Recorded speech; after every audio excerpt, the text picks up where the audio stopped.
আউযু বিল্লাহি মিনাশ শাইতানির রাজিম। আসসালামু আলাইকুম ওয়া রাহমাতুল্লাহি ওয়া বারাকাতুহু। একটি প্রশ্ন হলো, সাধারণ একটি মানুষ অপর মানুষকে তার রূপ বা চেহারা দেখেই চিনতে পারে।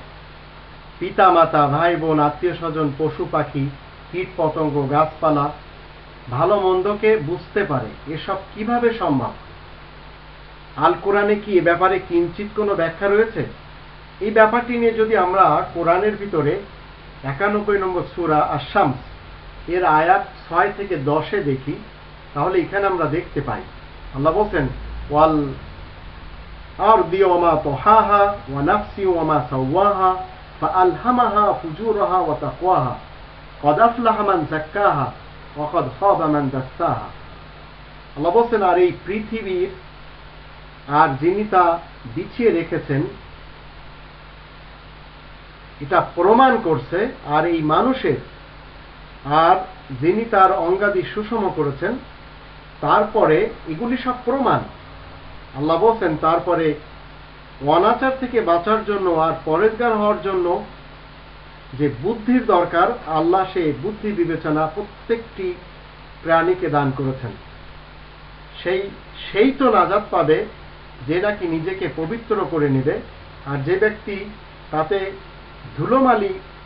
ধুলোবালি মেশাবে বা ঘোলাটে করে নেবে, সে ক্ষতিগ্রস্ত হবে। তো জগতের প্রত্যেকটি আদমের মধ্যে আল্লাহ রাব্বুল আলামিন সৃষ্টি লগ্ন থেকে এমন একটি স্বভাব বা অভ্যাস, এই স্বভাব এবং অভ্যাসকে স্থায়ী করে রেখেছেন যে তার কারণে সে আপন এবং পরকে চিনতে পারে, ভালো এবং মন্দকে জানতে পারে। ঠিক এইভাবে পশু প্রাণীর মধ্যে আমরা দেখতে পাই। তো সৎকে বোঝার জন্য আর অসৎকে বোঝার জন্য যে শক্তি, সে শক্তি আল্লাহ রাব্বুল আলামিন প্রত্যেকটি মানুষের মধ্যে আল্লাহ দিয়ে দিয়েছেন। সত্য এবং মিথ্যাকে জানার যে শক্তিটুকু প্রত্যেকের ভিতরে আল্লাহ দিয়েছেন। তো মা এবং বাবাকে, ভাই এবং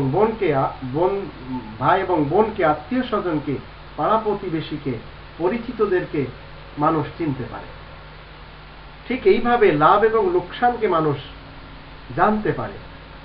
কিন্তু একটি আদম, সে তার স্বভাবকে যদি ফিতরাতের বিরুদ্ধে রেখে দেয়, আর ফিতরাতের বিরুদ্ধে রেখে নিজের ব্যক্তিত্বের চাহিদার পিছনে চলে যায় আর নিজের ব্যক্তিত্বের চাহিদাকে প্রাধান্য দেয়, তাহলে এমন ব্যক্তি কোনোদিন শান্তিতে বসবাস করতে পারবে না। আপনার ব্যক্তিত্বের পিছনে যদি আপনার জীবন চলে যায়, তাহলে আপনাকে জানতে হবে যে আপনি আপনার ব্যক্তিত্বের কারণে যাতনার ভিতরে যাচ্ছেন। কারণ যত শান্তি এবং কল্যাণ আসবে, তার সব উসুলগুলি কোরআনে রয়েছে। তো আল কোরআনের আয়াতের হুকুমকে পালন করে জীবন কাটানোর অর্থ হলো নিজ ব্যক্তিত্বকে পবিত্র করা। ক্বাদ আফলাহা মান যাক্কাহা। আর আয়াতের হুকুমের খিলাফ জীবন কাটানোর অর্থ হলো দোজখী হয়ে যাওয়া, যাতনার জীবনে চলে আসা। ক্বাদ খাবা মান দাসসাহা। তো আল্লাহ বলছেন এখানে, ফাআলহামাহা ফুজুরাহা ওয়া তাকওয়াহা। আপনি বিশ্বাস করেন, আপনি একজন অফিসার, আপনার বেতনের টাকাটা আপনার জন্য বৈধ, আপনি একজন দেশ প্রধান, আপনি একজন সরকারি কর্মকর্তা, তো আপনার জন্য আইন মতে ততটুকু বৈধ যতটুকু আপনার দরকার। কিন্তু এর বাড়তি যেগুলিকে আপনি হাতিয়ে নিচ্ছেন জুলুম এবং অন্যায় করে, আপনি বিশ্বাস করেন আপনার ভিতর থেকে একটি আওয়াজ আসে, আপনাকে বাধা দেয়।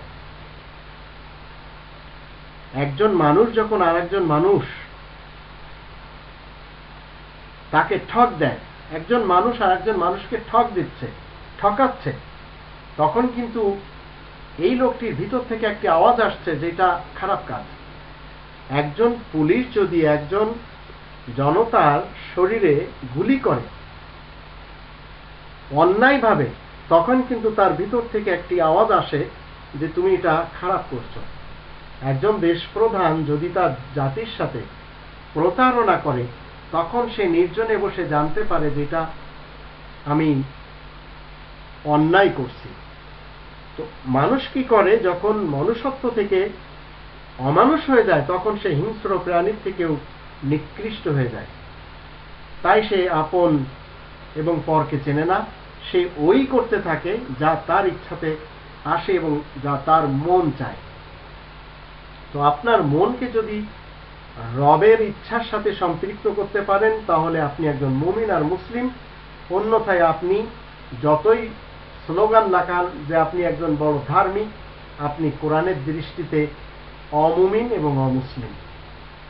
তো মুমিন এবং মুসলিম হতে হলে কোরআনের গণ্ডিতে আসতে হবে, আর এর বাইরে যারা রয়েছে এই পৃথিবীতে তারা সবাই অমুমিন এবং অমুসলিম।